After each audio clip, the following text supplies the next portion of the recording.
All of you, and very good morning to people who are joining from other parts of the world.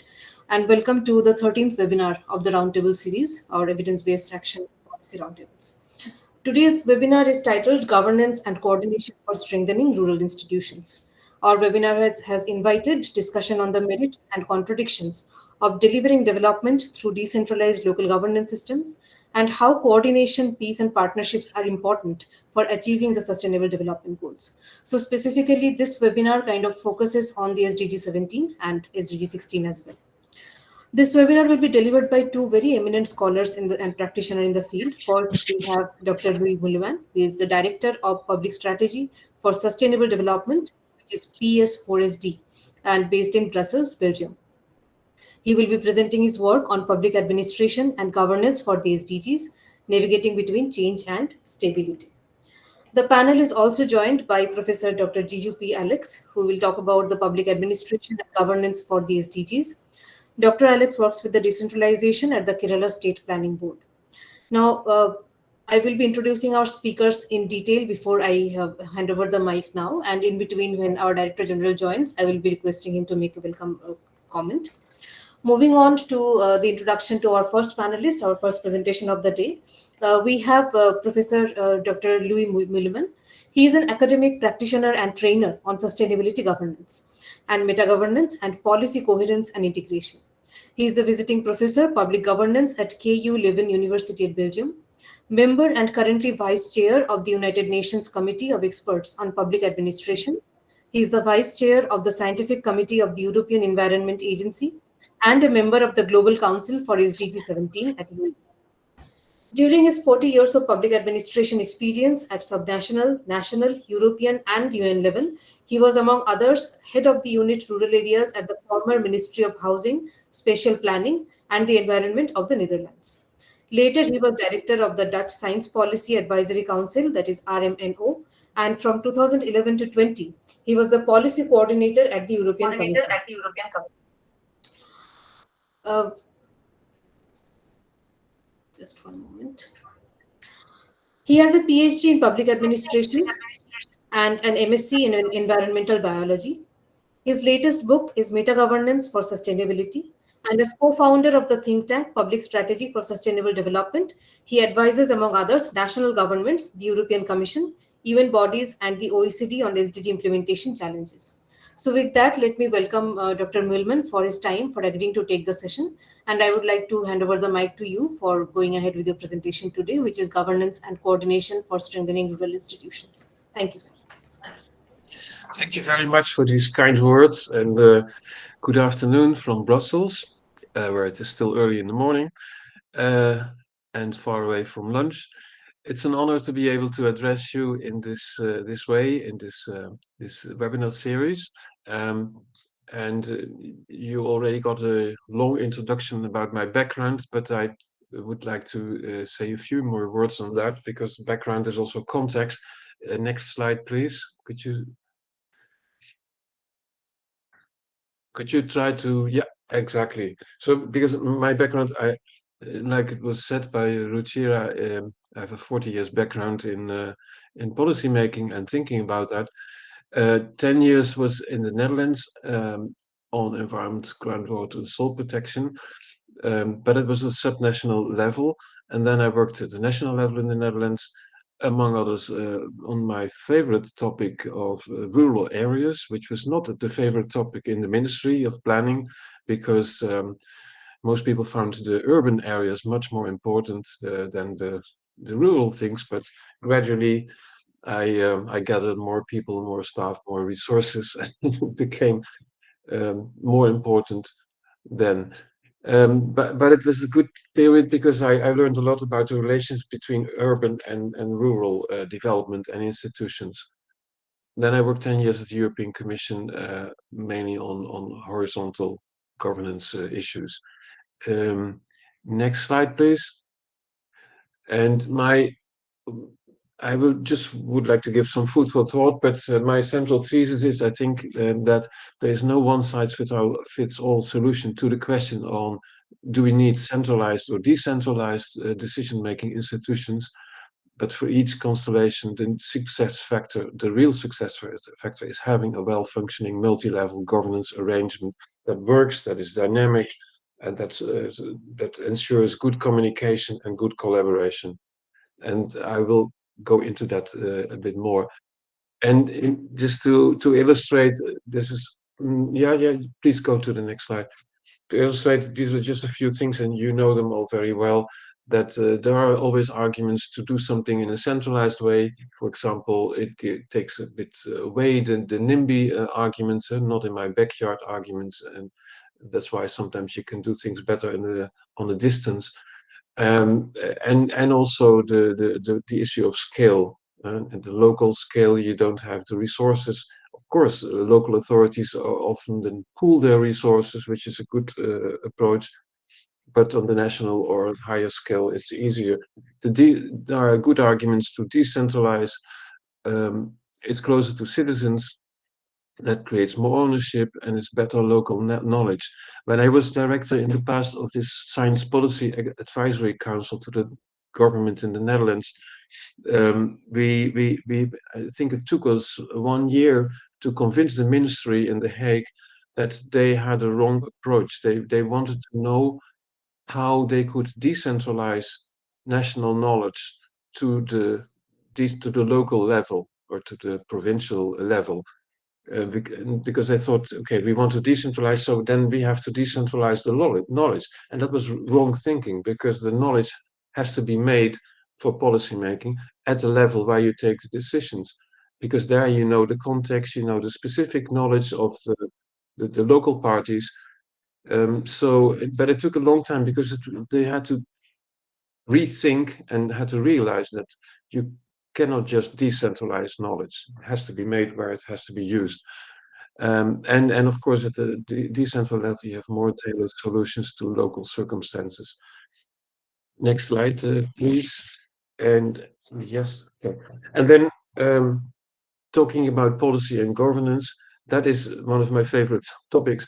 It is very important to have a good balance. And most policymakers love policy. Politicians too. They love the policy, the goals, the targets, the timelines, and so on. And most find the governance part boring. And that's a big risk, because the governance part is about the how to get where you want to go. So it's the difference between what and how. And this how part is just as important. And that's where the institutions are, the processes, the political processes, the participation, the mechanism, the tools to get where you want to be. Um, so this is a very important distinction, and you could put it as yin and yang. You could say these are two sides of the same coin. But in all my life, I worked a lot in environmental policy making, where you typically have people who are really driven by the content, by the substance, by the goals, and they think this, unless they are lawyers or something, and they think that the nitty gritty of governance is not important, and that's why many of these policies fail. So this is an important thing to get a good balance. Next slide, please. You can also see this in the context of the Sustainable Development Goals. 15 of the 17 are more the content, the substantial goals, and only 16 and 17 are I call them the enabling goals or the governance goals. What is good is that we have one target, 1714, on policy coherence for sustainable development. That's a very important target. It's also developed into an indicator, meanwhile, but a difficult one to apply.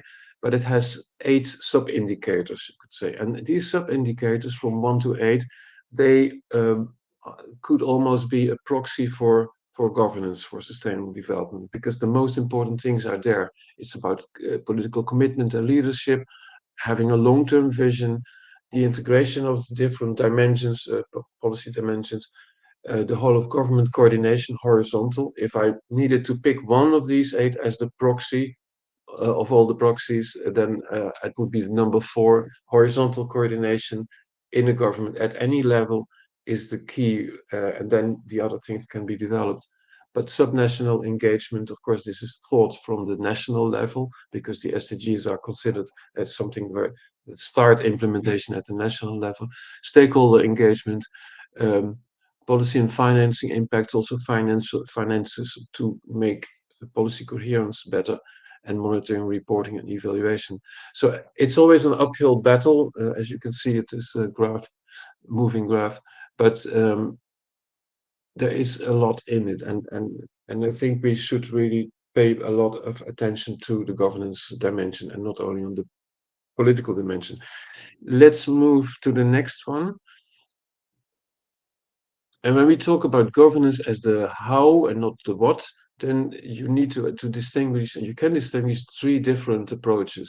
And I really like to work with it as a former practitioner, not as a theoretical academic, but as a practitioner, that you can, in fact, always distinguish the hierarchical approach, the top-down approach with the typical instruments of that, a networking approach, a collaborative approach, you could say, and a market governance approach, which is more using market tools and instruments in government or running government, like a company, with all focus on efficiency and not on effectiveness.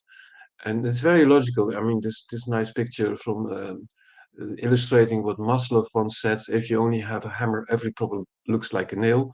And the point is that many problems are not nails. Some problems look like eggs, and you need a different thing than a hammer to work on that. So that's a very simple explanation why it is good to have these things. And combining these three and understanding how you could make a useful mix of the three governance styles, that is called meta governance. It's governance of governance.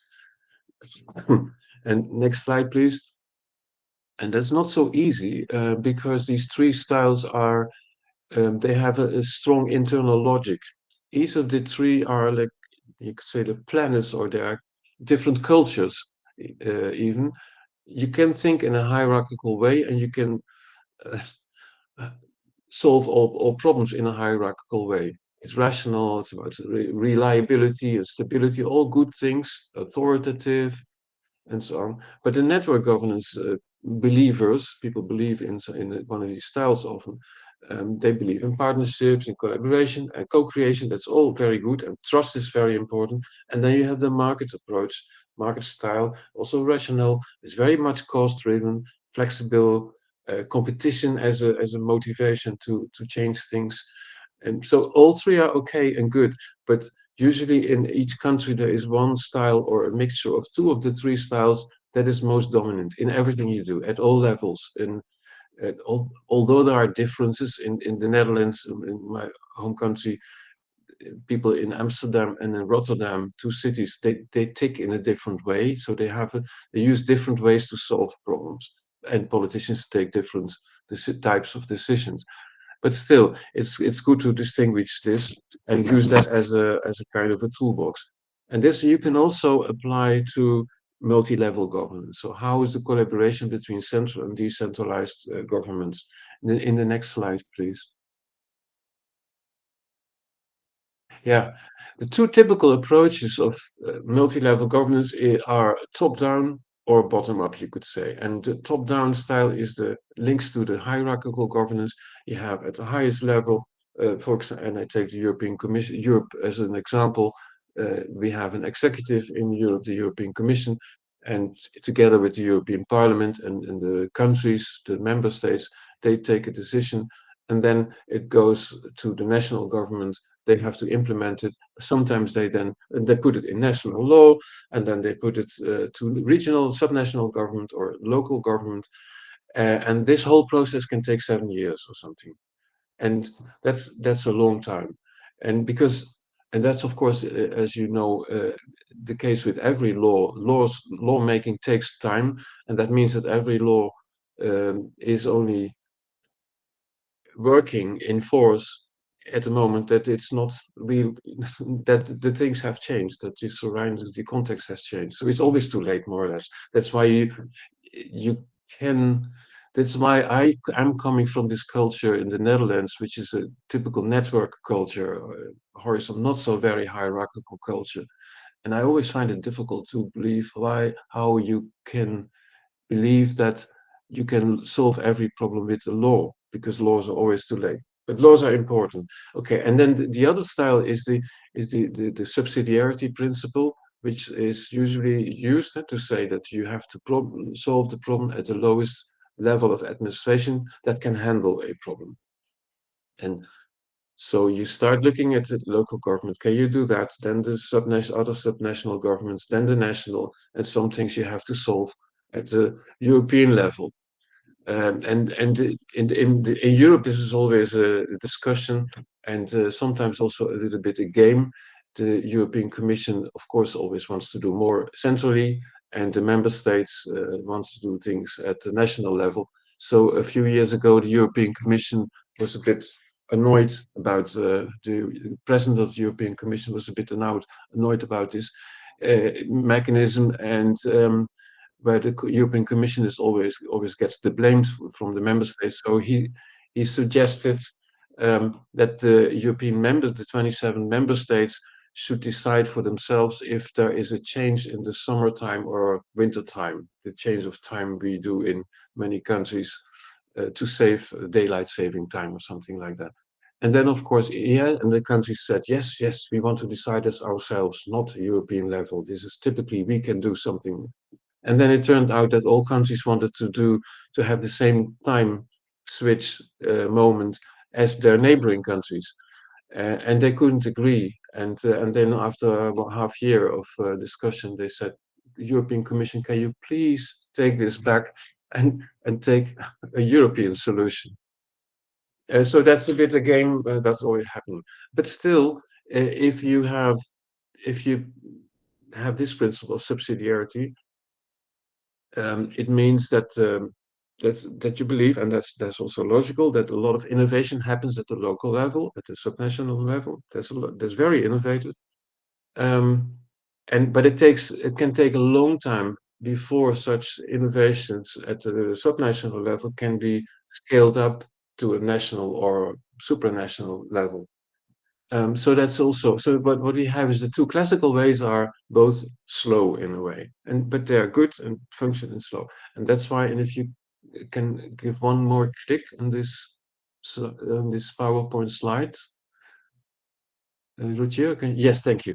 Then you can see there is a third approach. It is happening in practice, but not so often. And this is what I call real-time collaborative multi-level governance. And that is having a mechanism to sit together with all the different levels now and then, and especially when there is an urgent problem that cannot wait for 5 or 7 years, that sit together and not discuss first discuss who should do what, but first, can we agree on what is the problem, what is the urgency, who has the knowledge to do things, and so that's a quite a different way, and that fits with the network governance paradigm. So, and then you have now, in fact, the choice of three different approaches to collaboration between national and subnational levels, which can be combined and being switched between. But this middle level is something that is important because there are just a lot of problems we have, and I'm coming to the crisis situation, crisis context in a minute. There are a lot of problems that are more urgent than others, and then you cannot just wait for 5 or 7 years. Let's move to the next because now I have a few slides on this crazy context where we all are, and I know that all generations always have said our time is the craziest time has ever existed, and the youth of our time is the most terrible of all times. That applies for every generation, but still we are facing really difficult issues, and sometimes this is called we have to work in the VUCA world, the voluntary the uncertainty, the complexity, and the ambiguity of the world around us, where we have to prepare decisions, is is a problem. Next slide, please. And we have a poly crisis sometimes at all levels, and you're confronted with we have the pandemic, we have crisis related to climate change.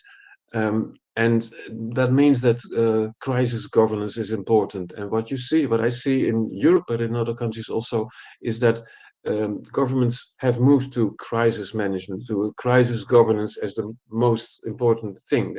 And that's great because crisis governance means you have unlimited power in a crisis, you have unlimited resources, you need emergency legislation, which means we can set aside parliament, we can set aside stakeholders, not looking for the best knowledge, not long-term thinking. We have to have a solution now, today. And this kind of governance tends to be addictive. The nice examples of that, the simple example is that a police commander in the Netherlands once told me, when there is a crisis, that's the moment where I order new computers for my staff, because nobody dares to say no in a crisis. So next slide, please. And the problem is, and I'm sure you will also recognize it, that uh, most of the current crises are at the same time complex problems and also wicked problems. They call them wicked problems. So wicked problems, difficult to define, non-linear, ambiguous, many different types. Sometimes you only can go for small wins. There's not one organization that can solve it. That could also result in paralysis. And then next click, please. And some of these problems, like the big problems, could you click one more time? Some of these problems are called super wicked problems. It doesn't appear. Could you try to click one slide? Yes, thank you. Some of them are called super wicked problems. Time is running out. We have a weak central authority to do this, and policy responses are not looking into the future and impacts in an irrational way. And next slide, please, because I'm almost to the end. Yes, this one you could skip, and the next one there, because they were double. Please. And this one too. I only discovered it early this morning. Yes, thank you. So we have a kind of a paradox.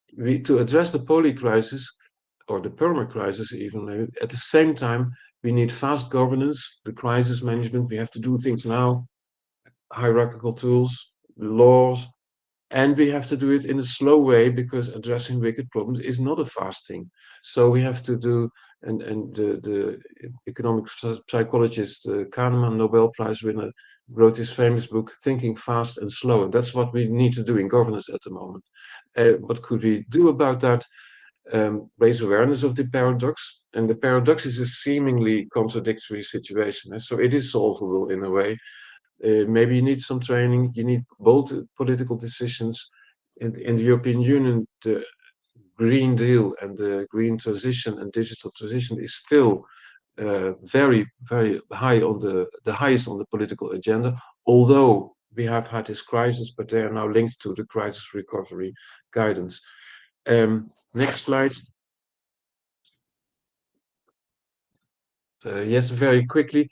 And then we also have to understand a little bit more about these different governance styles and how you do things, how you solve problems. There is the command style of the hierarchical thinking is important for crisis, for complexity. You need the network style a bit, and the market governance style is very good for routine issues. And you shouldn't involve too many stakeholders in routine issues. You have to do it in an efficient way. This is number 46 of 50 differences which I put in my last book between these two styles. Then next slide. Important also is not only which style works best for which type of problem, but also how do you frame problems? Because as politicians know that a problem doesn't exist, problem is constructed, is framed. I mean, there are real problems, but still you can frame problems in a different way. So different ways of thinking lead to different framing. You see in hierarchical governance, the nice example of Germany is a very hierarchical culture country.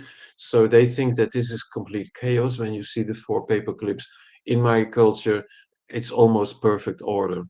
And the people in my country don't really see very quickly that the fourth paperclip is twisted, is not laying in the same order. In the network culture, problems are framed as lack of consensus, and in market culture, it's about inefficiency. Last slide, more or less, I think. No one? Yes, next one, please. I'm taking too much time, I'm sorry. Something about framing and reframing. When I worked in the Netherlands in the rural area ministry or department, um, we had a very important frame.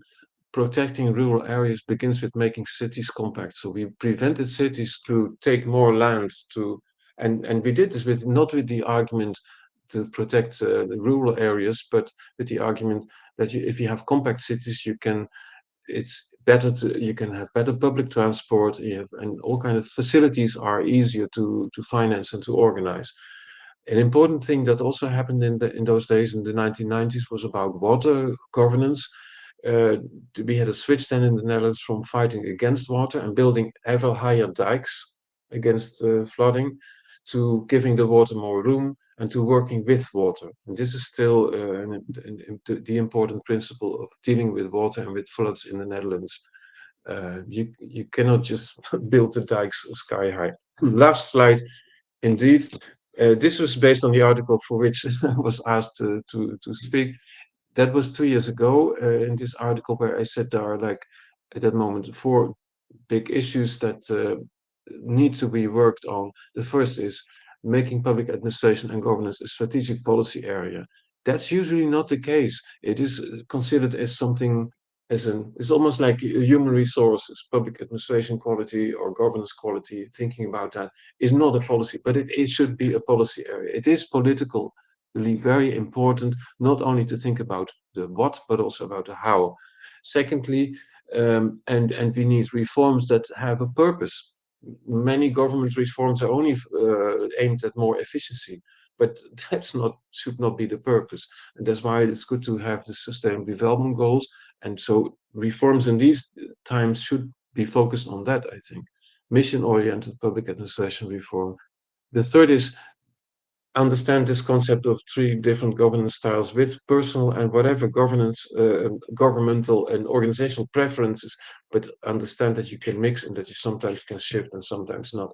And the fourth was addressing silo mentality. There are silos between departments, between all kind of organizations, ministries, but my thing is that in the market governance thinking, the thinking is break down the silos. That's a mantra. And I don't think you need to break them down, but you have to make them work together. And using a metaphor, teaching silos to dance. That's a training I developed. And I think that's the idea. Is you have to address silo mentality because the silos itself, the structures are important for credibility and so on and so on. Now I've taken a bit too much time, I think, but this was just giving you some food for thought. I hope it was useful for you. Thank you. Thank you so much, Professor Milman. No, of course, it's very interesting because in India, as you know, we have been discussing how to deliver development through this whole system of local governance that we have. Can we decentralize? What will be the form of decentralization? And who will be the agency through which development will be delivered? And of course, there are already discussions around coordination between different departments. There are discussions around contradiction of goals between the ministries within the city government, etc. So in that context, I really invited you to talk about it. And of course, I think once we start developing the policy book, then we will be able to gain your more technical input on that as well. With that, I don't want to take much time. I would like to take a few questions because I know you don't have time. You told me in the morning that you have other engagements. So before moving on to our next speaker, I would like to open the panel a little bit for maybe a few questions, and then we will be able to then we can start with the next speaker. I have given the control to turn on your microphone to our participants. If any of you have any question at this point, please raise your hand, unmute yourself, introduce yourself, and then please ask the question and make it very precise, concise, and linked to the topic that is being presented today. Please go ahead. You can unmute now.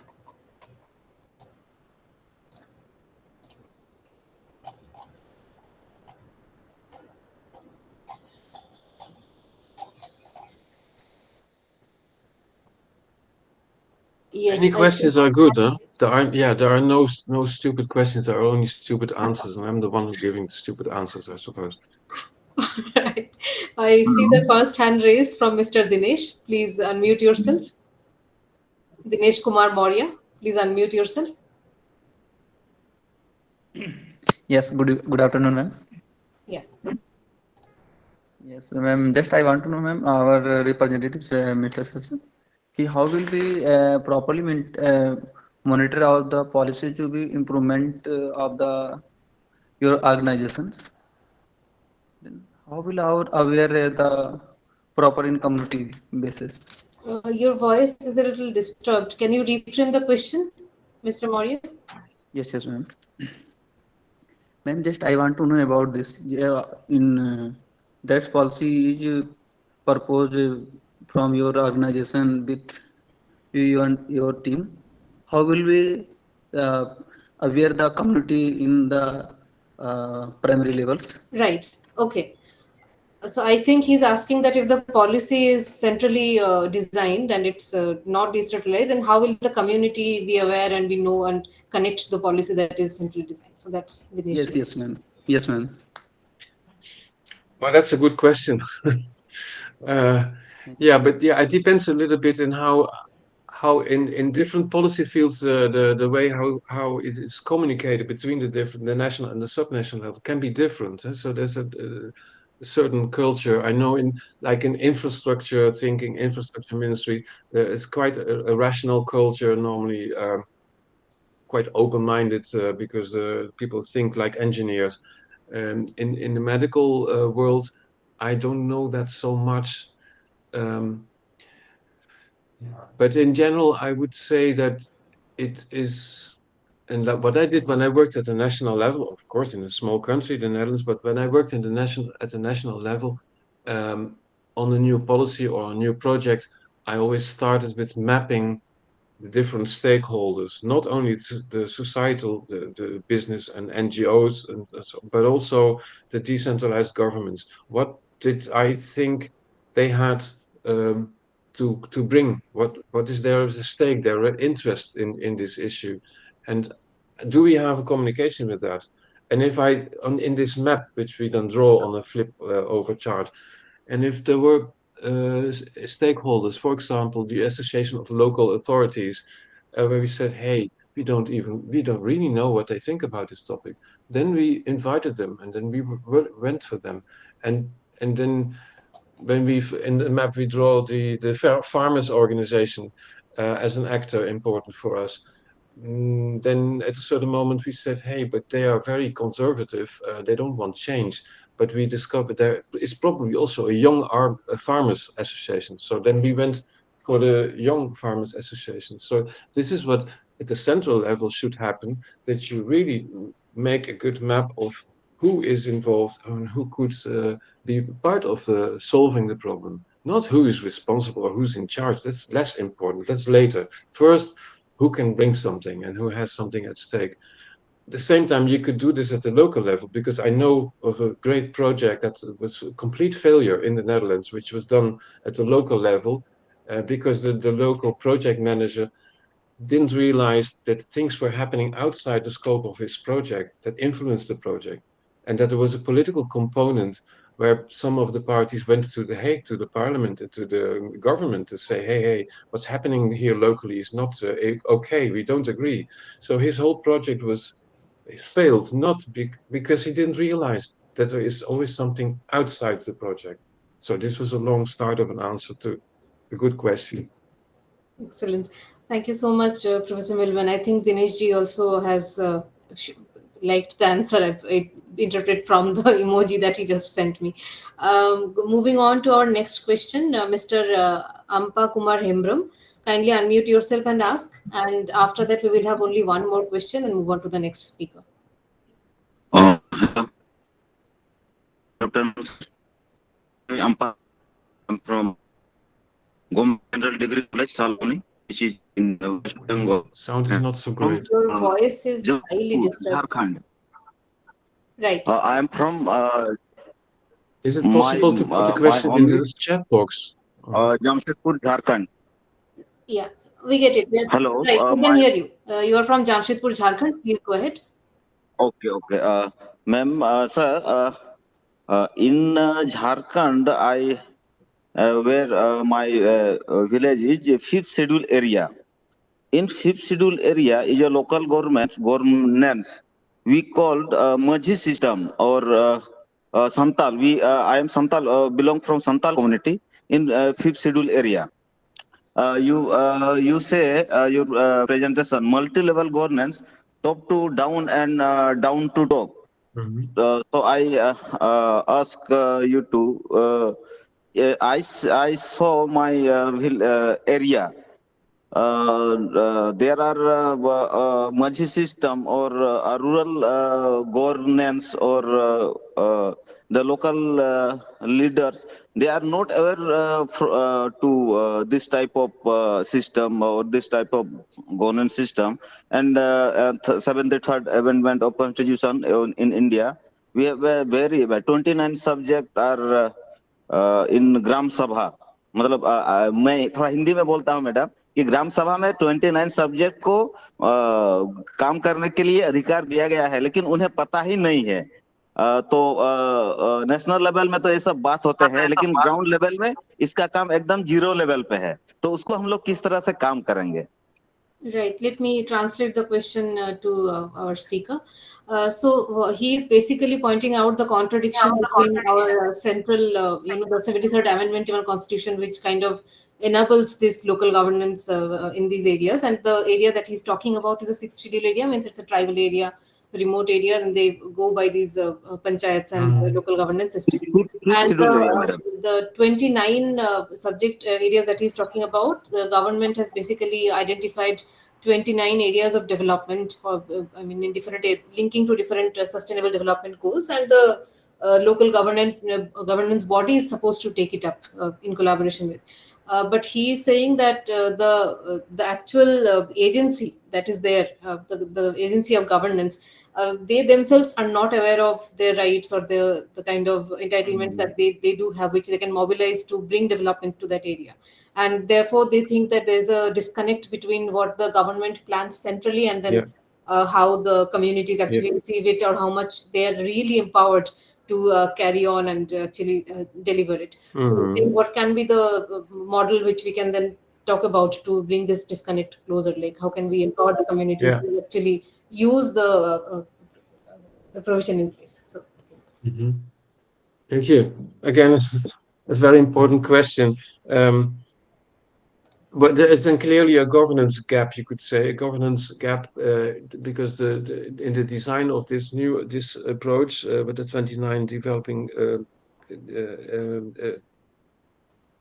areas, if the awareness raising and the communication is not part of the program of the project of the centrally thought program, that's a gap, and so.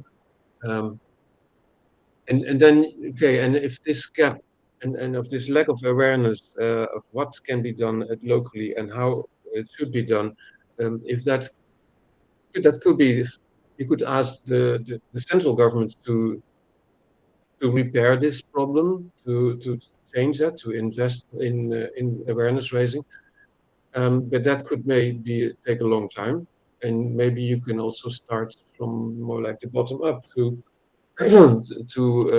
like I said, one of the solutions for problems at the local level is sometimes that you can pool resources, that you can bring little bits of money you have together with other local organizations or local authorities, and you can hire the mechanism or the consultant or whatever the expertise that you need for something like that. So you could maybe also sit together and say, okay, we don't have the awareness, we don't have the knowledge yet to really do what needs to be done.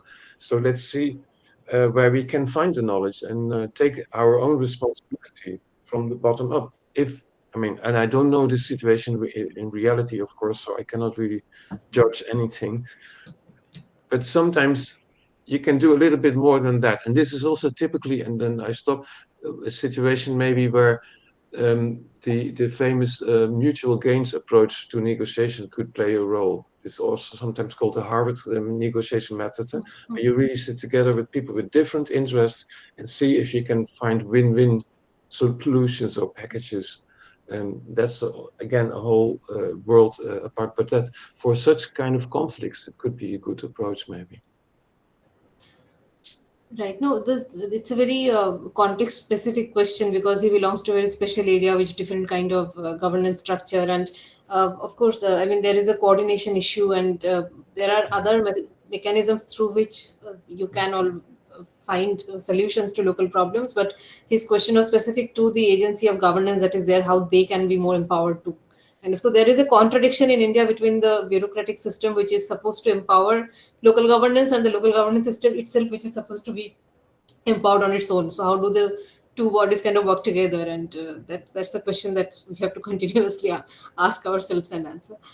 Anyway, let us move on. I think I'll just read out one of the questions which is in the chat box, which is from Mr. K. Nagarajan, and he's asking that how can we make the citizens more accountable and responsible for collective governance? So this is so the rest of the part, it's not a question. So the first question only I'll ask that how to make the citizens more accountable and responsible for collective governance? Question mark. That's what he's asking. It's again a question for a whole afternoon Yes. discussion, I think. It's Yes. fantastic, but it's a really good question. But and there are a lot of discussions on this in the different countries. Um, Generally, I would say don't throw away. I mean, if you want to make citizens more accountable and more involved and more yeah, co-responsible, um, then don't start with breaking down the existing democratic institutions which we have. Sometimes people say, you know, we even have to abolish elections because people have to do it themselves, which is not really very intelligent, I think, because you don't see how this can happen. You create new chaos. But there are ways to get citizens more involved. Um, I think one movement in Europe at the moment in many countries and at the central level is to create citizens conferences or citizens meetings. In, for example, here on very complex questions normally dealt with by specialists, only by experts. And they invite 150 normal citizens from all over Europe for a long weekend to Brussels, coming to Brussels, and they discuss with experts on this issue, and all their ideas are noted down. But the result is at the end of such a weekend is not only that there are great ideas for the new policy to develop, but also that people feel more empowered and feel listened to, and they go home and they tell the other people, and so this is a could create a snowball effect. And that takes a long time, but this is a great way to get people more um, feeling more yeah, not left behind, more heard, and for the governments it is a good means to understand, to really understand that also non-experts can bring essential information for policy making. Yes. Thank you so much, Professor Milman. And I agree that these are questions that will require much more than one single meeting or one single panel. I Yes, mean, yeah. we can continue to discuss and find solutions. In fact, the citizens' meeting very interesting because in India also, at least at the level, at the rural development level, there are these provisions of huge meetings with the citizens of the villages. They call it the Gram Sabha, which is kind of like a huge gathering of the citizens and then kind of discussing the local problems, bringing out solutions. But how much those solutions can actually be implemented by the agency with the kind of resources they have, that still needs to be seen and evaluated. So with that, let me just break from this question and answer session with your presentation. Of course, if you are still there and we have some time at the end, we will again take some questions for you.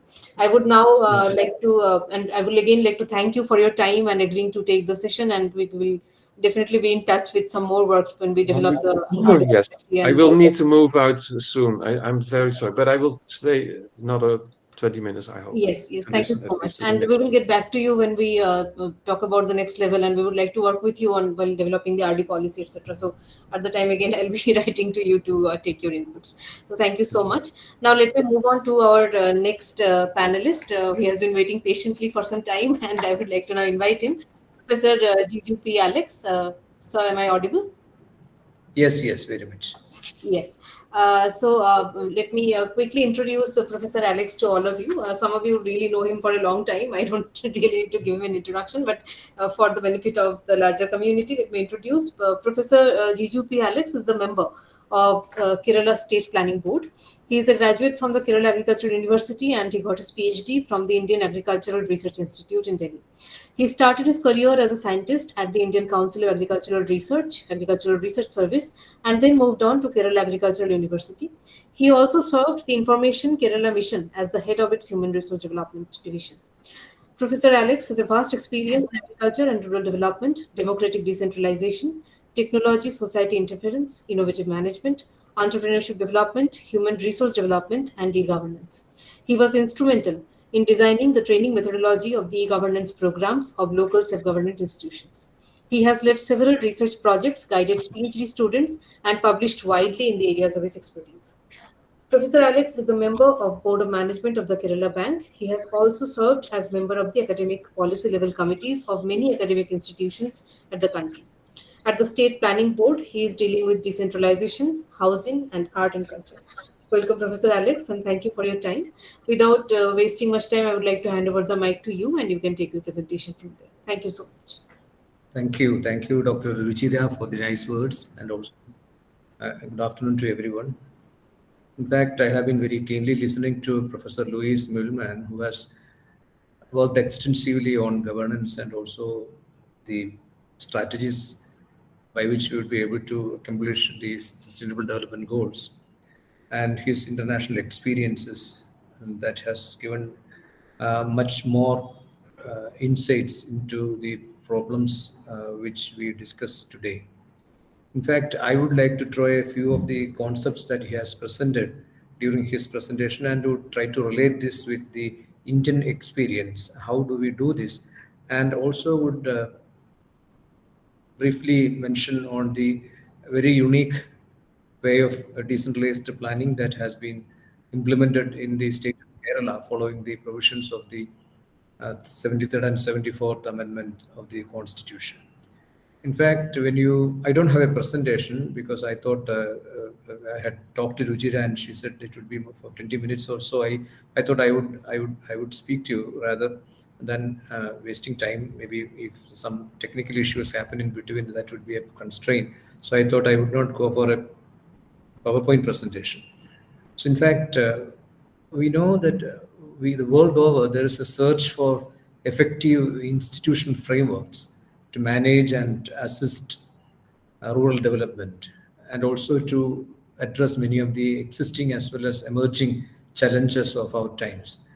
Professor Meuleman has mentioned a few challenges that we currently face. We have the issues of climate change, we have the issues of economic development, and ever so many new things coming up. So it is very important that the rural communities have to be integrated into regional and global opportunities, particularly the value chains.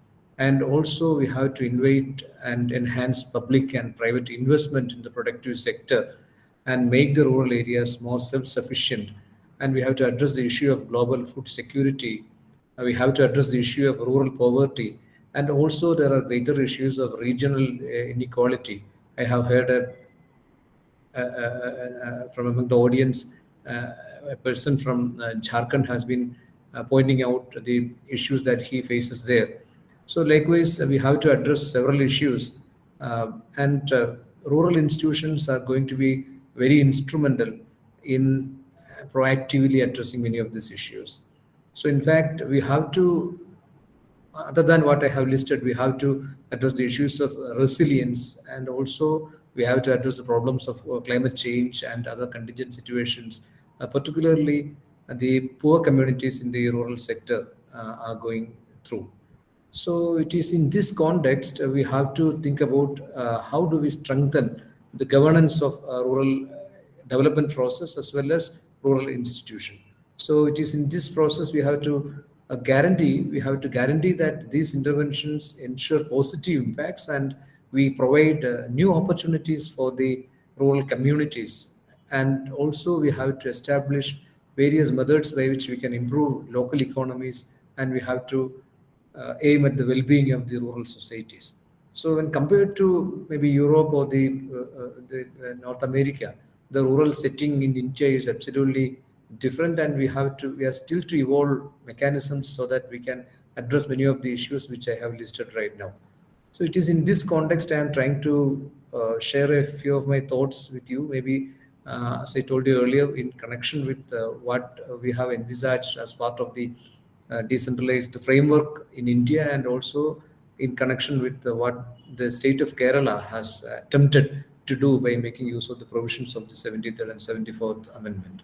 So, in fact, see the problems of rural society when we closely look at the issues of rural society, we know that we have to have an immediate concern of reducing vulnerability of these rural societies, and also we have to ensure social inclusion. And to put more briefly, I would say we have to enhance resilience of the rural community, and we have to go for sustainable production system of the rural system in the rural settings. So these are all things which have to be done at a much greater scale, and in order to ensure that the country progresses at a greater pace, we have to ensure that the rural areas also get a major share of what the country is trying to accomplish. But how do you do this? It's a very important question. And we know that rural institutions have assumed importance recently in the context of whatever I have mentioned so far, particularly in view of the various challenges that we face. We have got an onus to ensure that the rural institutions are empowered and strengthened. So, in fact, we have to make these institutions more inclusive, and we should make them agents of rural transformation.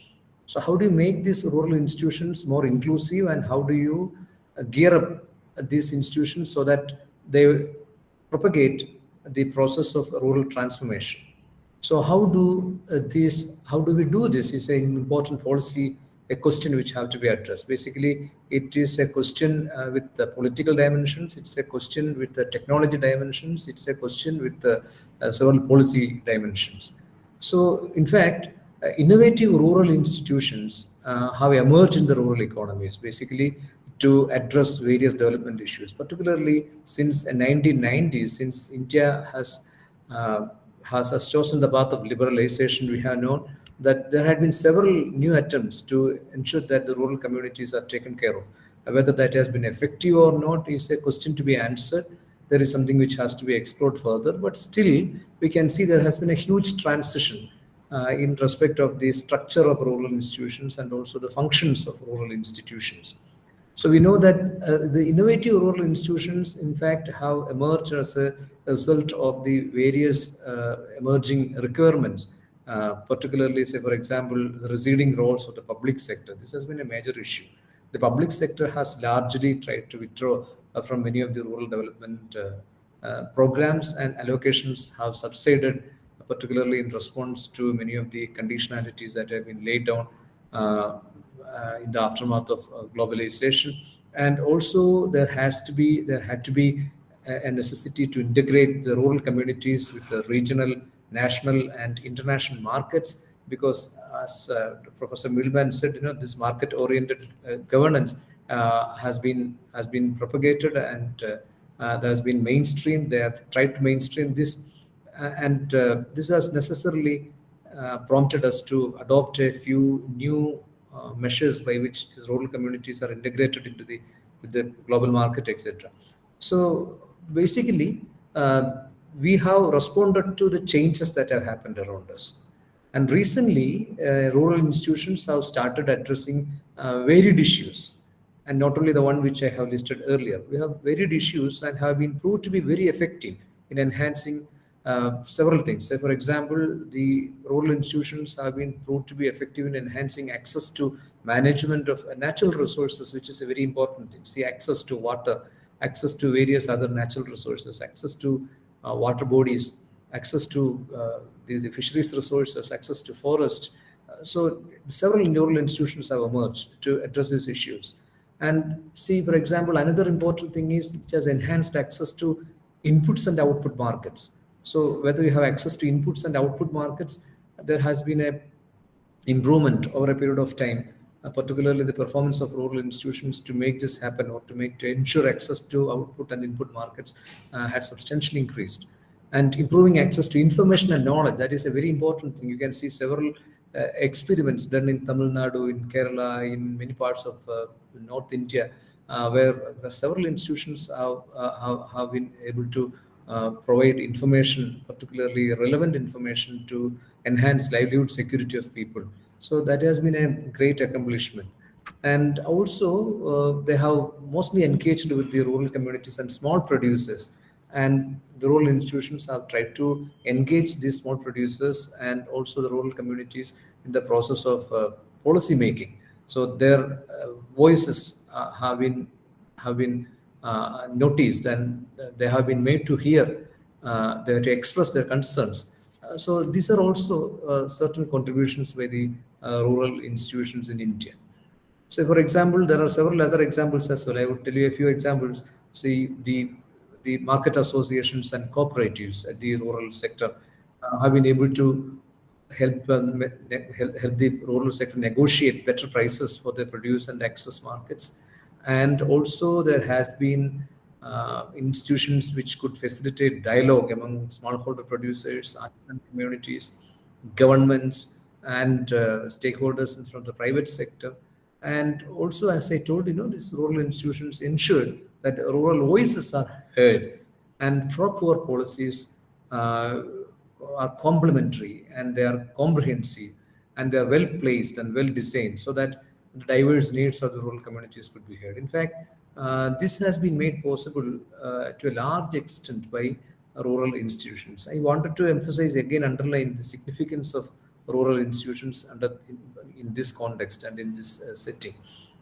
So, when we think of practical ways of managing rural institutions, we must explore the possibilities of establishing new and robust systems of local governance, because rural institutions can be managed only through a system which is decentralized. I don't think a centralized system would be able to facilitate the rural institutions. There are two issues. One is new institutions have to emerge, and second one is existing institutions have to be strengthened and they have to be sustained. Both these activities can be done only through very robust local governance. So, in fact, across the world, the local governance, whether rural or urban, is all about how decisions that affect a community are made. If you want to devolve power and if you want to enhance decentralization, the only purpose is to ensure that the concerns of the people at the grassroots level are heard in the process of decision making. So there are three important components which we have to consider. One is we have to ensure that there is adequate devolution of powers and responsibilities and financial resources to the regions and locales. So this is very important. Whether you have a system wherein the political power or the decision-making power, responsibilities, and financial resources to regions and locales are ensured through a legislation. So, in fact, in India, we have started that process. In the 73rd and 74th amendments have envisaged this kind of a transition, and we have facilitated this process, and we have left this to the discretion of the states to come up with their own domestic laws and statutes, so that they can make sure, or they can make use of the provisions of this constitution. So that is a very important thing. When we have made substantial improvement in making a legal framework which ensures this kind of decentralization and local governance. And second one is, how do you ensure that there is a partnership which works between the public sector, the civil society, the non-governmental sector, the private sector, etc. So all these sectors are very important. Even I would say the cooperative sector, for that matter. All these sectors have to be harnessed. And how do you bring all these sectors together? How do you improve synergy, or build synergy, is a very important thing. And the most important thing, the third one, is how do you ensure integration or coordination across sectors and various conflicting interests. This is also very important. How do you ensure that there is coordination between different? So Dr. Meuleman has been talking about silo mentality. So how do you integrate different departments which have got discrete mandates and responsibilities? How do you bring them together? How do you make these their activities complementary. They are very important, and that is I would say, an uphill task. It's a very huge and humongous task on the part of the political parties, on the part of policymakers, administrators, to make this happen at any level, for that, not only at the grassroots level, at any level. So if it is not possible at the higher level, then think of the difficulty involved in this process when you try to do it at the grassroots level. So in fact, this is why the current times demand new governance for the rural areas. It is called new governance in international literature, particularly on meta governance and also the principle of subsidiarity, and particularly in with respect to rural institutions, we talk about a new governance for the rural areas. All the existing governance systems will have to be changed gradually, so that maybe adaptation would be more easy and acclimatization would be easy. The transition would be much less impactful, for that matter. So really want to have a new governance system introduced in the rural areas, and this new governance system should be able to address many of the issues that I have listed earlier. These governance systems should have the knowledge and expertise in key areas. For example, how do you deal with the issue of climate change is an important issue.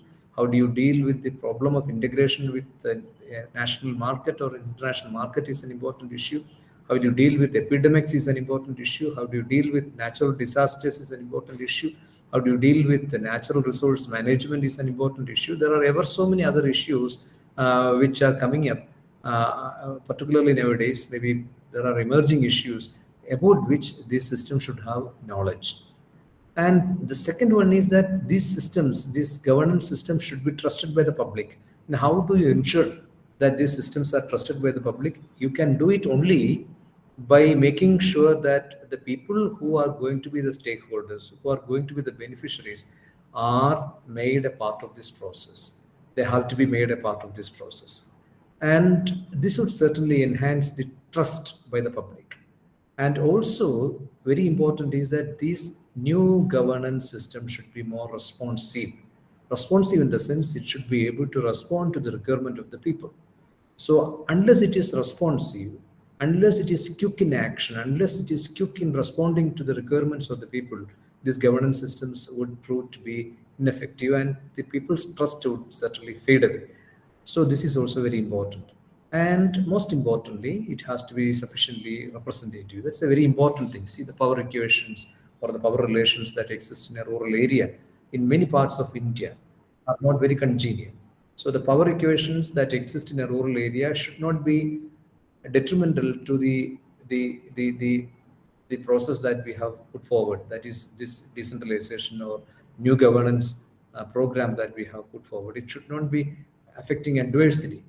So, for example, if you have got a particular segment which is dominant, and it should not be, it is not ideal that this dominant segment should be represented more. Rather, everybody should have the right to vote, and everybody should have the probability of getting included in the process of decision making. So, it is very difficult in India, I would say, to ensure that this happens in every part of the country.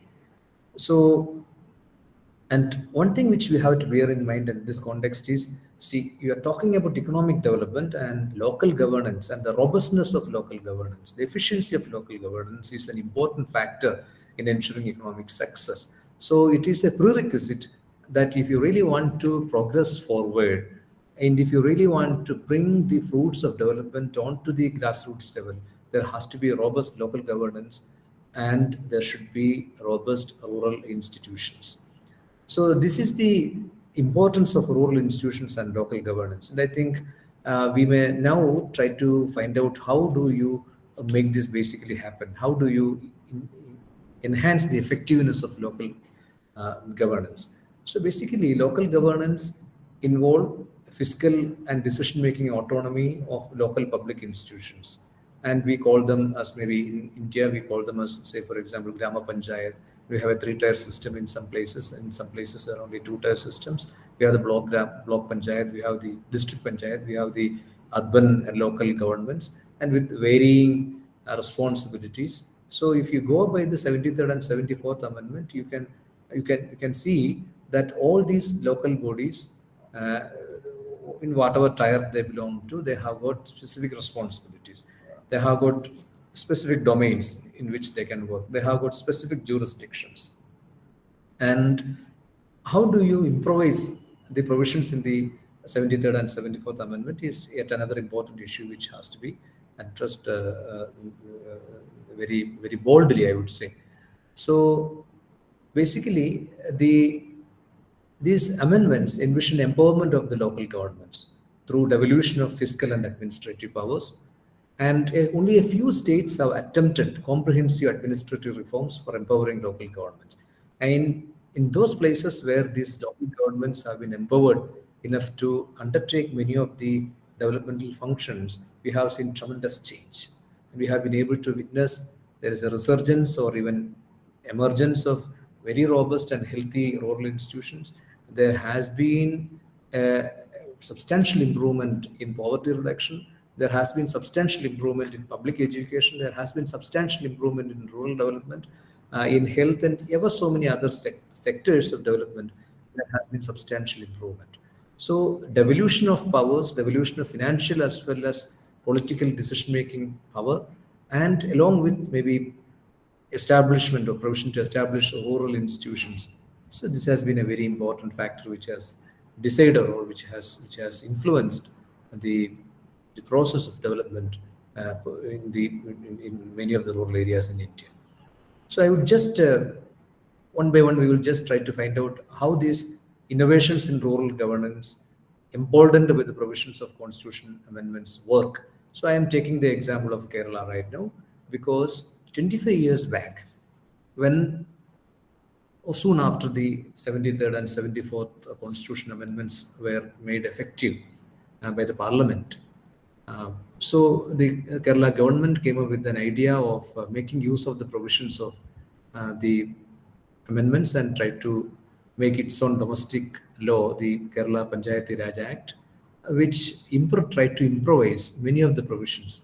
So, for example, there is a question of how do you make this happen? So somebody asked that question to Professor Meuleman, how can you make this happen?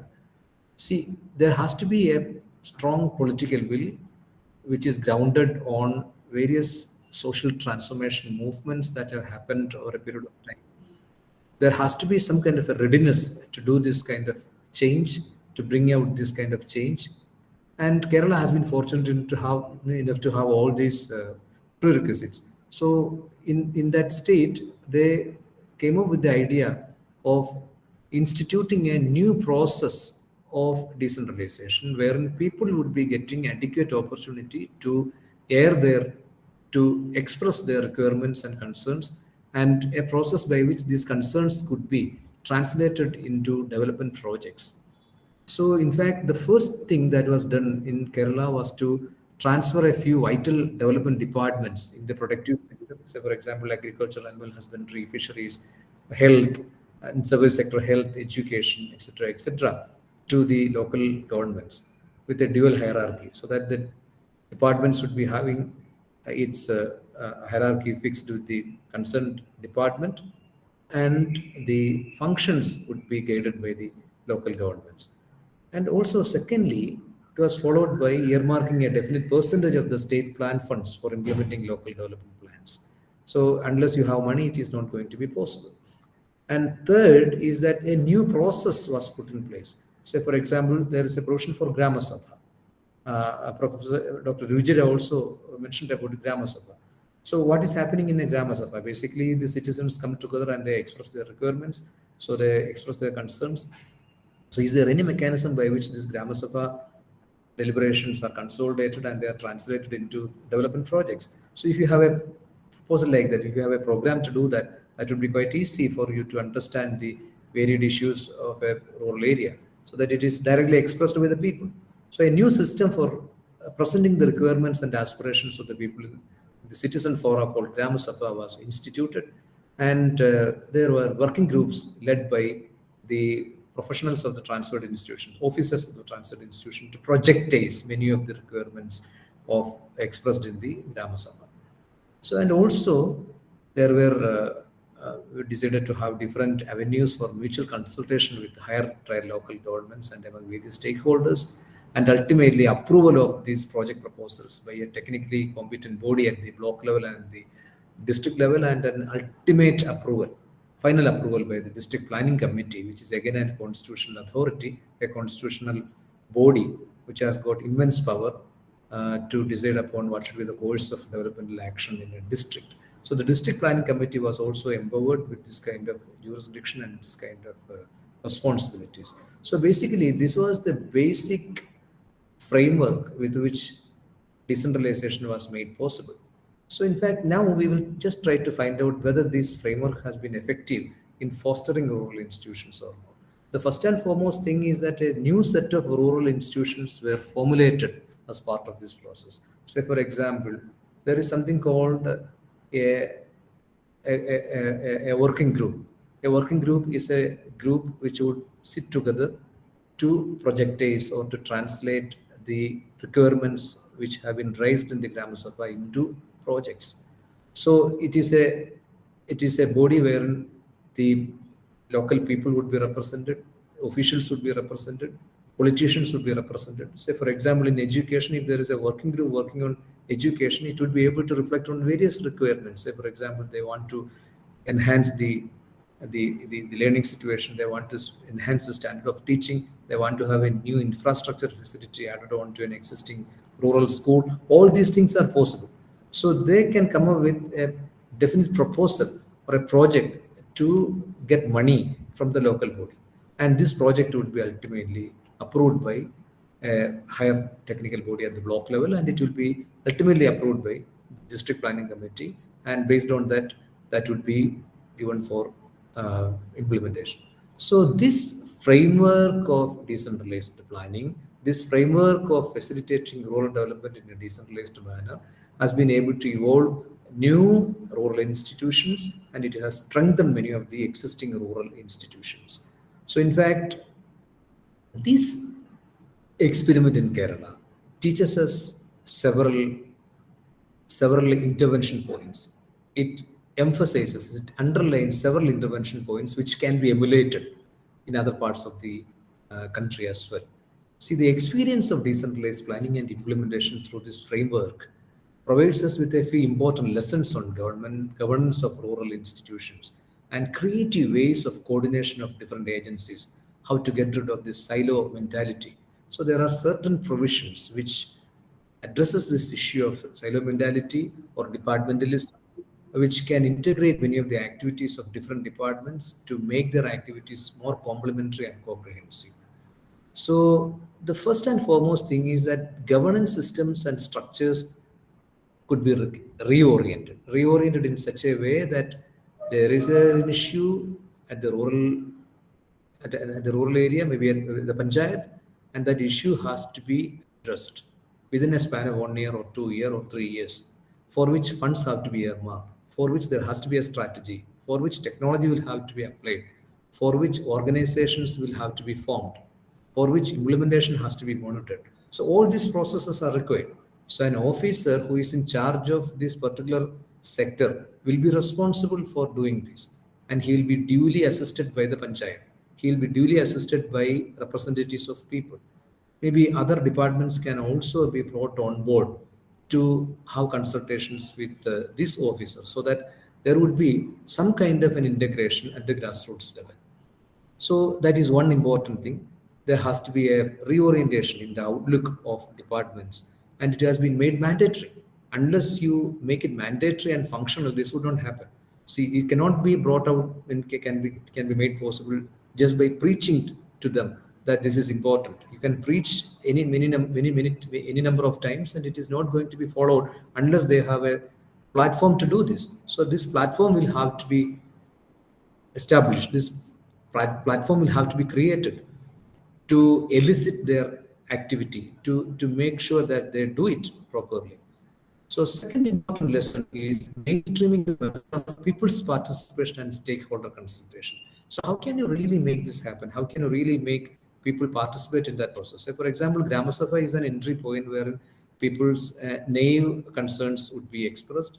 later on also in many of these processes, in working groups, in say for example in formulating the projects, maybe again maybe it's giving it for inspection by a higher technical body, there is more degree of participation. So mainstreaming the participation of people who are the beneficiaries as well as the stakeholder agencies are very important. I would just tell you one example. There is something called a block level bankers committee. A block level bankers committee is a mandatory meeting which has to be held every year before the financial year starts. So this is a place where the local bodies talk to the representatives of the banks about the credit requirement. So there would be cooperative bank, there would be nationalized bank, they would be sitting together, and the credit requirement of a particular beneficiary of a project will be discussed. When at what rate would the credit be available, and what are the different schemes which are which have been formulated by the banks to give credit. All those issues would be discussed. So unless there is a forum to do this, this kind of multi-stakeholder consultation would not happen. So this is one way of doing that. And the third important lesson which has to be learned from this experience is enhancing the capabilities of local governments to negotiate with various development agencies. This is very important. So, for example, in Kerala, so there are certain local bodies who have taken up power generation. So you would not believe. There are a few district panchayats and a few grama panchayats who have ventured into power generation. They have established or installed small hydel power stations with the help of a technically competent agency at the state level. So there is a provision that the local bodies can invest in power sector as well. They can have maybe they can have a small hydel project, or they can even think of generating power from non-renewable sources. Renewable sources. So these agencies would require consultation with technical entities. These agencies would require consultation with experts. These agencies would require different types of stakeholder consultation. So how do you enhance the capabilities of local governments to negotiate with development agencies and donor agencies, etc.?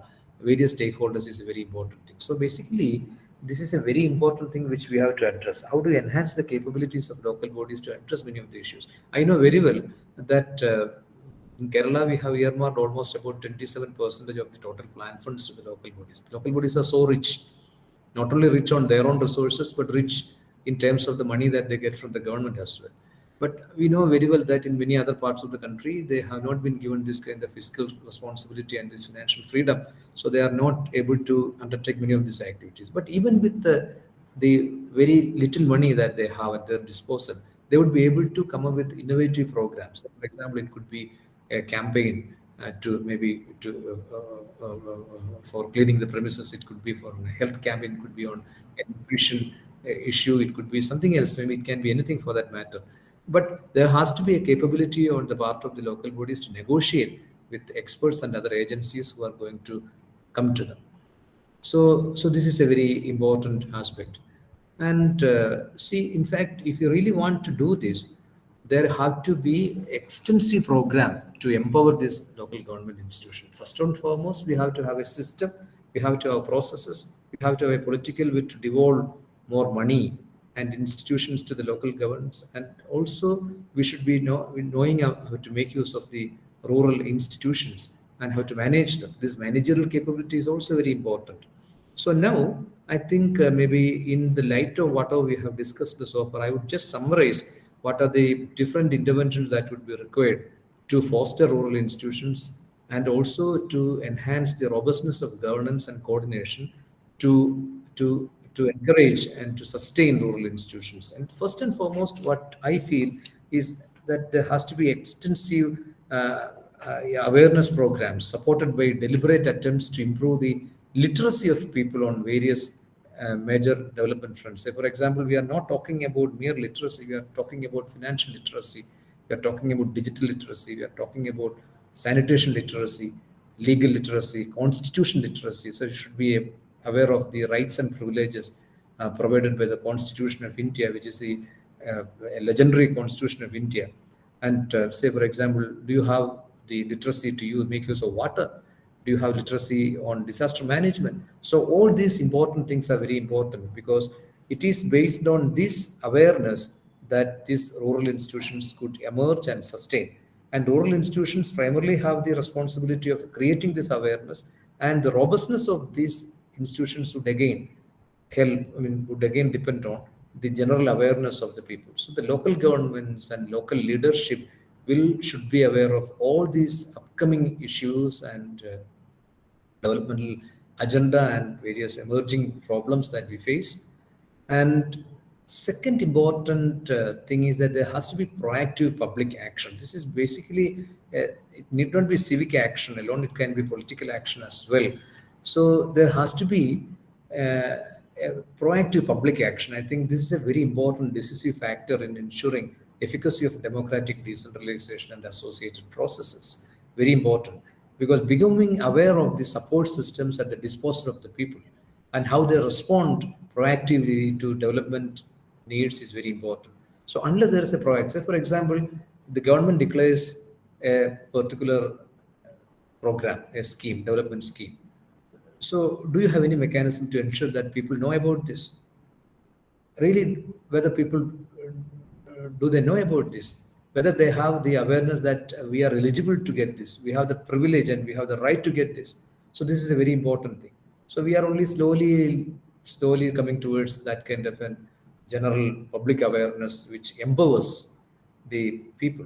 So this is a very important thing, the proactive public action. So that also is a political activity, I would say, because making people aware of their rights and privileges is a very important political action. And this proactive public action is very important in sustaining rural institutions.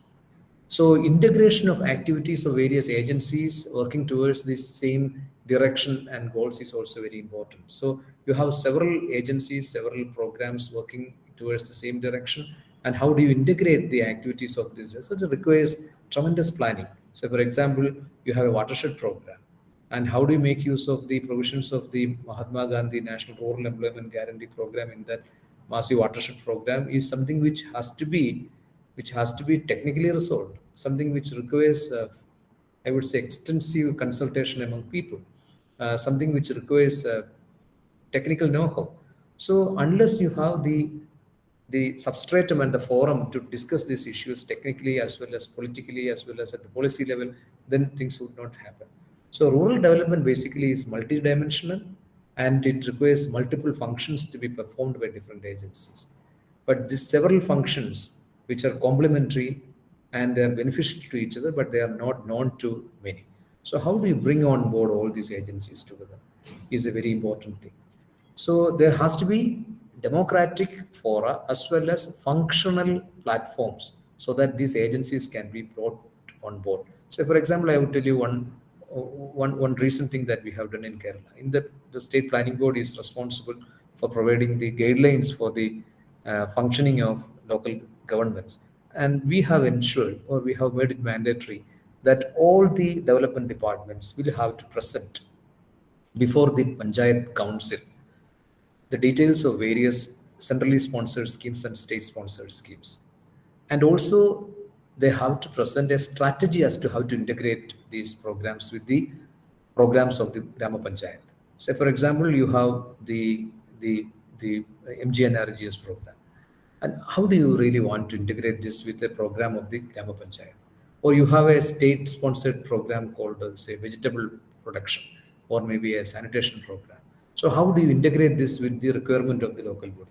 So what actually happens is the local leadership comes to know about the prospects of these programs, the extensive nature of this program, how much money is available, and what's the mode of implementation of these programs, and what are the different lacunae or constraints that these agencies are likely to face. And they would also try to understand how these programs could be complemented, or which can be auxiliary, or which can be linked or integrated with the requirement of the uh, village. And also they would be able to maybe to enrich some of the aspects with their own funds. So that kind of integration is quite possible. So if there is a platform for these people to come and present it, and it becomes a mandatory provision, and it becomes a prerequisite for approval by a higher authority, then I think this integration would would happen to a great extent.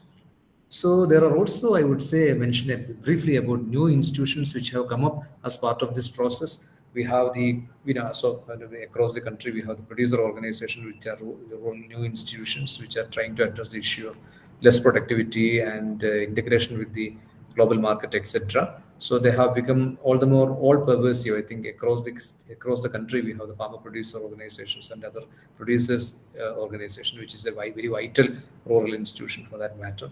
We have several community-based organizations. In Kerala, we have the Kudumbashri, which is one of the largest network of women self-help groups, which have got thousands of crores turnover in their activities, which have gone into new areas of development.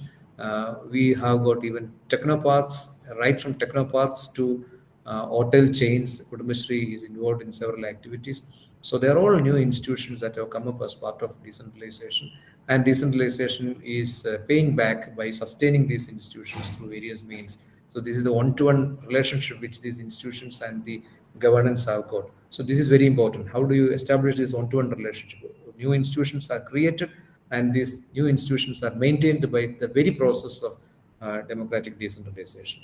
And there are also new institutions of social justice and gender equity. We have the Jagrada Samitis, Women Fora, and we have for the disabled, we have the Bud School.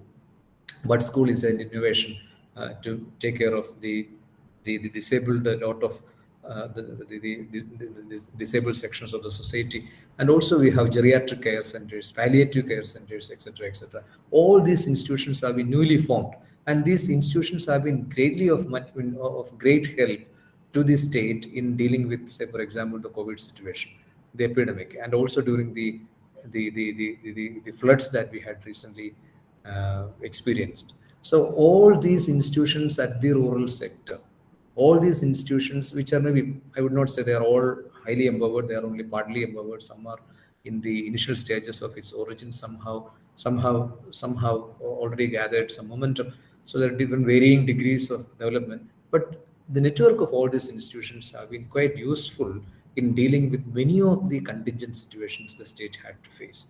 So particularly, I recall the great service provided by these rural institutions in helping people during the COVID times, in providing them with food kits, providing them with vaccines, giving them medical care, etc., etc. So I think with this I would stop. This is very important to coordinate rural institutions for developing synergy. Discrete actions would not be effective. We have to integrate the activities of these institutions, for which there has to be a democratic fora, as well as there has to be very serious attempts to provide the local governments with the three Fs. Somebody was referring to that, the three Fs, the funds as well as the facilities, and also the financial response, the functions and functionaries. All these have to be transferred to the local bodies. So it's very important. And also there must be a definite process of translating the results of such interactions and consultation into action points at various decision-making levels. And the beneficiaries and end users should have adequate opportunities to reflect on the impact of interventions intended to serve them. And there must be effective audit systems, I would say. There must be effective audit systems at the local level to audit the performance of various interventions initiated by not only the local government, but also by other agencies.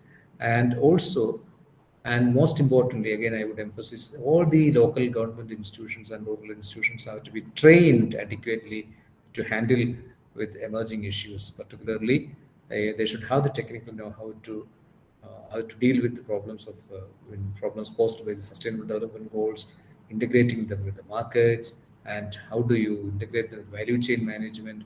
How do you provide support for poverty reduction, and there were so many other things which are coming in.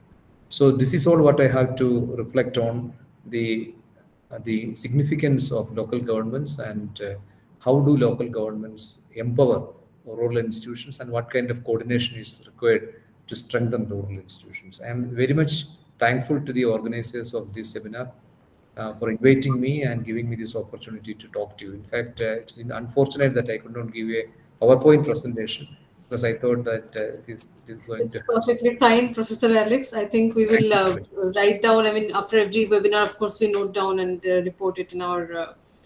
We have this proceeding that comes out, and we'll So I write. would be able to, I would be able to maybe give you a write up on this. Maybe that would also would be Yes, possible. that will also be very, very much welcome. So let me first thank you for this detailed discussion. I mean, it's in fact, I was just speaking to Dr. Partha, who is also here. It's like listening to a story when we listen to you, and it was so pleasant to hear. And very clearly, you have kind of linked it up with all the aspects of development. And I'm sure that our participants also learned a lot. There were a lot of hand raised in the chat box, and there are a lot of questions. So, without much delay, I want to open the panel now for question and answer. And I have, I mean, turned on the feature where you can turn on your own microphone. So, my request is that one by one, please raise your hand and unmute yourself before you ask the question. I see a hand raised from Stuti Gupta. Maybe we can start with her.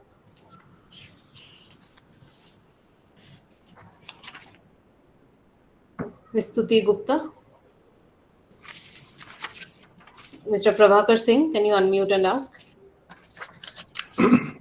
जी मैं प्रणाम मैं हिंदी में बात करना चाहूँगा जी, please. कोई बात नहीं, जी I can मैं also understand. जितना समझ पाया मेरे मन में एक सवाल आया और मैं कुछ सामाजिक कार्यकर्ता के रूप में काम भी कर रहा हूँ कि गांव स्तर पे जो ग्राम पंचायतों में कर्मचारी हैं जिनके माध्यम से ग्राम पंचायतें काम कर सकती हैं उनको सतत विकास लक्ष्य का जो पंचायती राज ने लोकलाइज करके 9 विषयों में बनाया है इसकी जानकारी विधिवत प्रशिक्षण की आवश्यकता है मैंने ऐसा महसूस किया उनके बीच जब हम काम करना चाहते हैं वो कहते हैं ये है क्या ये नहीं हो सकता 99% स्थिति ये है जी धन्यवाद यही जानना चाहता हूँ इसके लिए क्या होगा So I could not get it fully, but can you just tell me the crux of what he said? Quickly, I'll translate. So he's saying that these 9 areas that of aligned to the SDG that has been identified by the Panchayati Raj Minister of Panchayati Raj, and the villages have to take it up at Yeah. their own level.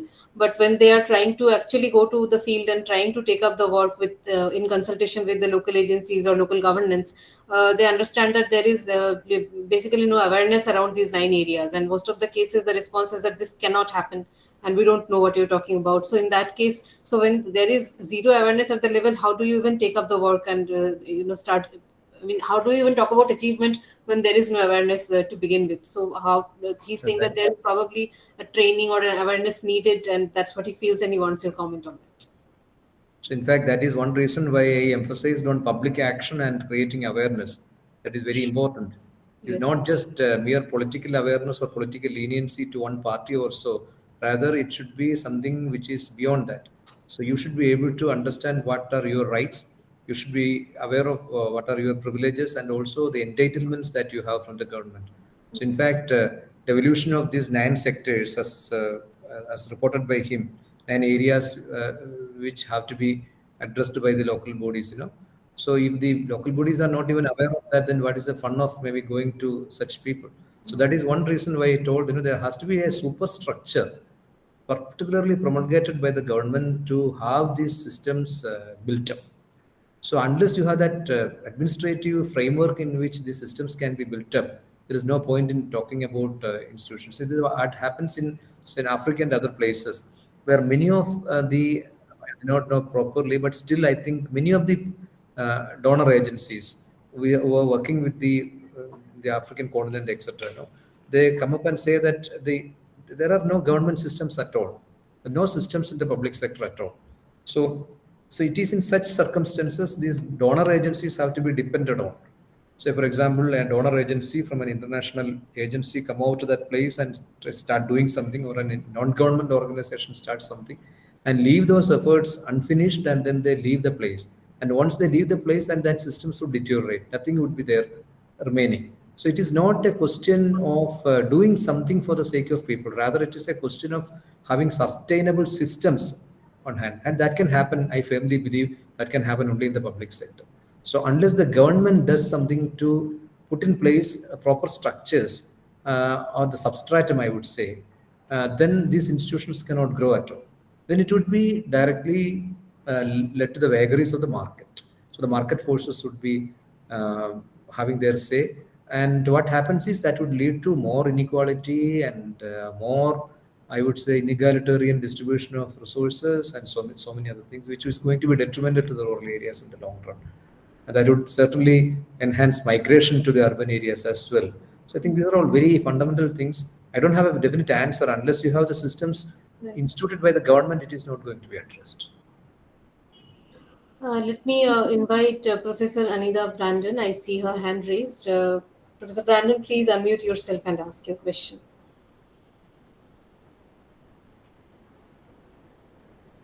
Dr. Anida Brandon, am I audible?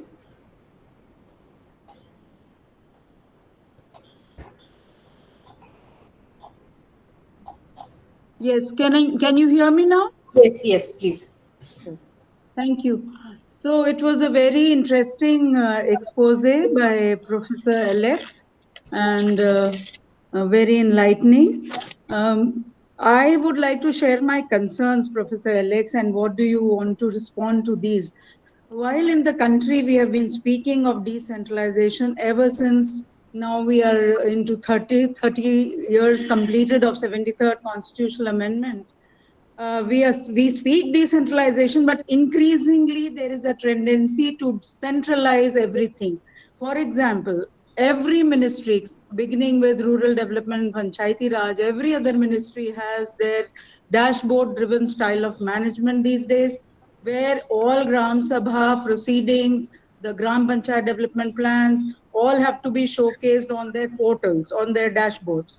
And it is increasingly a dashboard-driven management of targets and goals.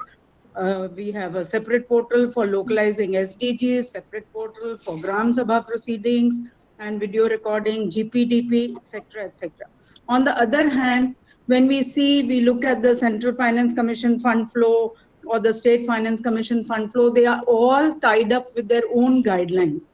Resultantly, despite the Mission Antyodaya survey that we have been promoting from the central level from 2018, I think, and the People's Plan campaign, where we started with some 40 parameters, 40 odd parameters. Now we have increased to more than 140 parameters, and we have this nationwide survey at the GP level to then share the survey at the Gram Sabha and then do the gap analysis and then prepare the GPDP, the Gram Panchayat Development Plan. But then when we are told of the progress made and the funds invested at the end of each survey and at the end of each PPC or GPDP cycle, we again are stumped on the same scenario that increasingly funds are invested on infrastructure development, at best on sanitation, water, because schemes, fund flow and guidelines are tied accordingly, where they are supposed to, panchayats are supposed to spend on these. So then health and education and other aspects, software aspects take a back seat and there is no fund investment and no further progress. So the thing is that why can't we have true untied fiscal devolution? Why can't we have panchayats showcasing their own, initiatives and their own planning at the local level after 30 years of local governance strengthening? Why do we have to all the time shepherd them into a blueprint model of central ministries descending on them with targets, with goals, with blueprints, and then they have to fit into those? That is one concern. Now, at the end of your expose, you talked about importance of training and capacity building.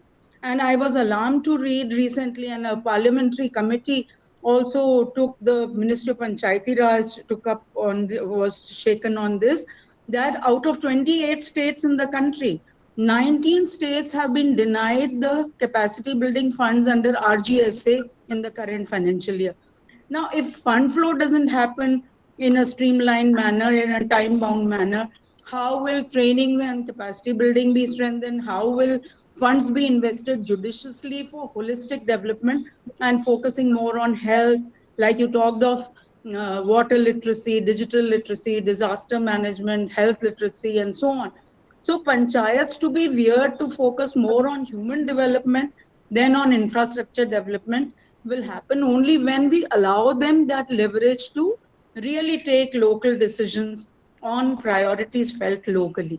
So these are few concerns that I wanted to raise, because I feel alarmed that more and more we are tying them panchayats down with dashboard driven style of management with top down goals and targets. Thank you. So, in fact, I absolutely agree with almost 99% of what you have said, because this over centralization is killing the very philosophy and principle of decentralization. So, this is a fallout of, I would sometimes say, it is a fallout of the information technology, wherein everything can be digitized and everything can be monitored at a higher level, which would take away much of the freedom that you are likely to or you are supposed to enjoy. So that issue set apart. In fact, this is basically because in many places the funds for the panchayats have been mostly from the central government, which is tied with all these kinds of conditionalities. They are sector based and also they are tied to a large extent. The local bodies do not have the freedom to improvise upon many of the things other than what is prescribed. So the only way out, as far as my knowledge goes, my understanding goes, the only way out is to uh, ensure that the state should be able to earmark a definite amount of money at free will to the local bodies. So, but even the Kerala's experience is that we are giving almost about 27% of the total plan funds at the disposal of the local bodies, and it is in addition to what we get from the centrally sponsored schemes. We also have all these tied programs. Some of them are not contextual for that matter, because, say for example, you give a few prescriptions which may not be suitable for a particular state. It is basically there is no provision for customization of the provisions most of the time. So you are bound to take up many projects which are not suitable, which are not required at some point of time. So such issues are there. I think that requires a much greater policy debate. But even in addition to that, the state government itself is giving almost about 27. That we have a plan to increase it up to 30%. So this money can be freely spent by the local bodies, but with some regulations. I would not say that everything is for free, because there are certain issues which have to be addressed. So, for example, Grama panchayats and ward members would be mostly interested in construction activities, which would lead to some kind of obviously corruption. So in such cases, we prescribe that the money should not be spent for construction. It should not be more than 30%. You can have construction only up to 30% of the total funds which we give, and we also insist that 30% should be necessarily mandatorily spent in the productive sector, so that agriculture and allied sectors would improve. You can go up to even 100%, there is no problem, but minimum 30% has to be there on productive sector. And we also insist that, say for example, we only give broad contours. Say for example, we say 10% of the total funds have to be specifically for women. That is called the women component plan kind of a thing. So we make sure that 10% invariably goes for women. So likewise, small allocations, which are broad allocations, you have the freedom to do anything under that. But in order to insist some restrictive practices, which are going to be otherwise, which are going to be, I would say, which are not going to be very encouraging, we try to insist on a few things. So I think this is the only way you can give more freedom to the local governments, because I don't know, I am no one to reflect on the attitude of the central government and the way in which they tie up many of the funds with prescribed national goals. They have the right to do that. They can even give that money to the local body straight. That's a different issue altogether. But if you really want to have money at the disposal of the local governments, the state government should be able to earmark some money at their disposal so that they can freely spend, and maybe based on broad guidelines. That is my answer to that. Thank you so much, Professor Alex. I hope, Professor Brandon, you have your reply. And of course, as Professor Alex is saying, it's a much larger policy debate than this one discussion.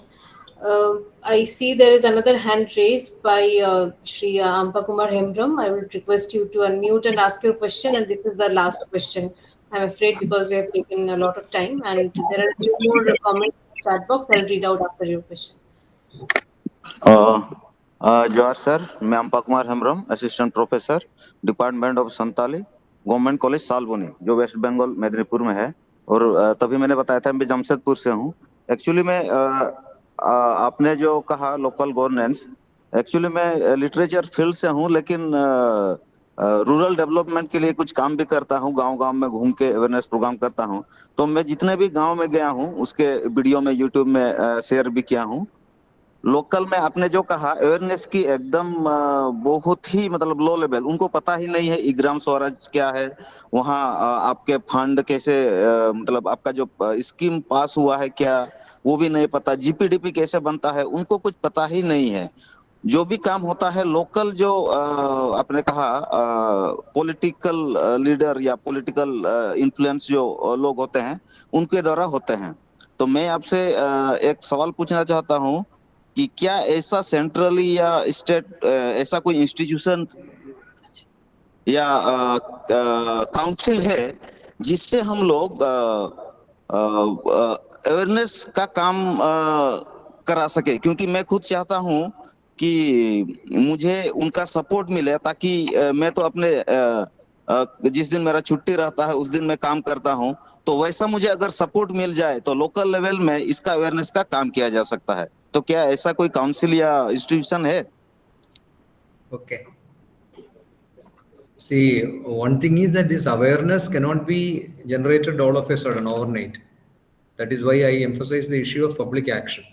Basically, it should be an evolutionary process by which people get more political awareness and they become more literate and they become more and more aware of what they are entitled to get. That is a very important thing which can happen only over a period of time. Unless there are very concrete attempts and deliberate attempts on the part of the political parties to make people aware, then this would not happen. So the kind of GPDP and all these kinds of things, I do not know how. I would at least at some places it is premature for that matter, because people do not know the mechanism even, and they don't have funds and they don't have the systems which I have been talking about. Maybe that should not. I saw from the chat box there was somebody who was saying that God's own country, the whatever is done in God's own country cannot be done in other places. That is a misnomer, because I don't believe in God's own country and that kind of stuff which we talk about Kerala and all that. That's not a absolutely. That is, I would not say, I would not agree with that.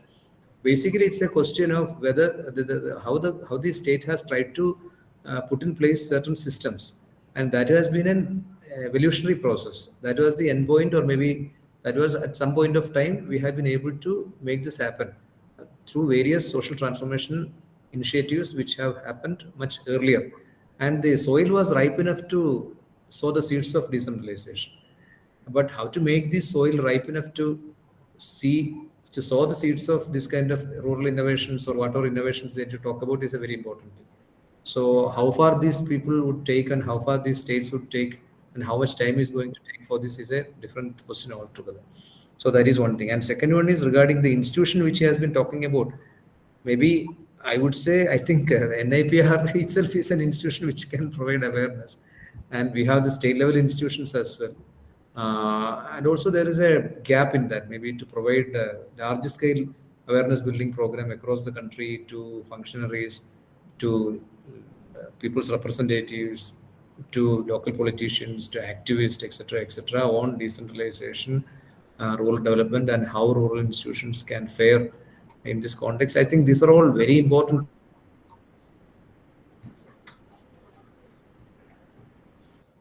learn on their own, unless there are deliberate attempts to teach people about the requirements and also the significance of these institutions. I don't think we would take more time to reach our goals. That is what I feel. So, I mean, I think we have the Kerala Institute of Local Administration, which teaches you a lot about decentralization. That's a very excellent institution where many people from across the country come and learn. And we have full-fledged. You can go to the website of the Kerala Institute of Local Administration. We have got public awareness program and degree programs, certificate courses, etc., on various dimensions of decentralization. We have got an open university which is affiliated with this institution. We also run courses on decentralization. We give certificate courses and diploma courses on decentralization to local government representatives, political leaders, etc. Anybody can approach them and enroll maybe to have their resources. But the problem is language could be a problem. I don't know. There is a Hindi version. Most of them would be in vernacular, and some of them would be in English. Thank you, Professor Alex, for addressing that. In fact, what Mr. Hemram was saying earlier. I have one last question, and then we'll close it because we have a lot of time. We don't have much time left. I wanted to know, like, I just see this whole idea that they're saying that only political people know about these GPDP, etc., and people in governance. I mean, can we really? I don't know. Can we create these two binaries, that political versus the people? I mean, should we not be talking about it in kind of a holistic manner? And should we really isolate the political from what is considered not political? How will you? I mean, Kerala being the prime example, probably because your public action, your history of public action is very, very political in nature, and Absolutely. that's a success Absolutely. story. So this whole, I mean, I just see these states like Jharkhand, etc. In all these states, there is this whole idea that politics is bad and political should not be part of this. So maybe that's part of the problem that we need to start talking about. That I mean, can we really isolate the two and talk about development No, I don't think it has to be isolated. They are one and the same, I would say. Any developmental activity is political in nature. Yes. And the ideology is a different thing altogether. But when it comes to the political activism, it is not just a parliamentary political activism. We are talking about something different. That is, empowering people itself has got politics on its own. And empowering people and telling them about their rights and requirements and privileges and entitlements itself is a political activity. That's a very important thing. You cannot keep political parties aloof from that. I think in Kerala, at least, we would say every party is aware of the prospects of decentralization. Right. So it is not only done by one single party. Mostly the 50% by one party, maybe 40% by another party, 10% by another party. So each party gets a opportunity to serve the people through their own ways through their own ways by making use of this decentralized system. So if this system is not there, one party would not be getting any representation at all. But in a decentralized system, all the parties get some sort of representation in serving the people. That's what I have seen. It should not be seen separately. Rather, they are one and the same. This is not a binary. Rather, I think it's a continuum kind of a thing. Exactly. I was also thinking the same thing because that's very, I mean, very distinct in how the description comes up that only political agents are taking up. It's not, we should not see it that way, I think. No, I do not know. Maybe the political parties would be responsible for what they are doing. That's a different thing altogether. But ideologically speaking, theoretically speaking, it is nothing but politics. Yes. It is political awareness which leads to this kind of. They are all political structures. This is basically an outcome and output of our democracy, our constitution, basically. So constitution is a political product, basically. So I don't know how can you separate or differentiate between these two. Totally agreed. I'm very sorry, but I'll have to wind up the discussion here today. We have taken a lot of time and we have to wind it up. So on behalf of National Institute of Rural Development and Panchayati Raj, I really thank Professor Alex for his time and, discussing it in such great detail and also engaging with our participants. I see that Dr. Partha is still there. So I would like to invite him if you have last comments, Dr. Partha. No, you can wrap up, Ruchira. Okay, thank you. So let us wrap up the discussion today. We discussed about our SDG 17 and SDG 16 and how participation, coordination, all these structures are important for achieving the goals that we have together at the local governance level. And this webinar, let me just announce that this is the last thematic webinar of our evidence-based policy series. We have been having these webinars for some time. We had 11 webinars before this, and this is the last thematic webinar.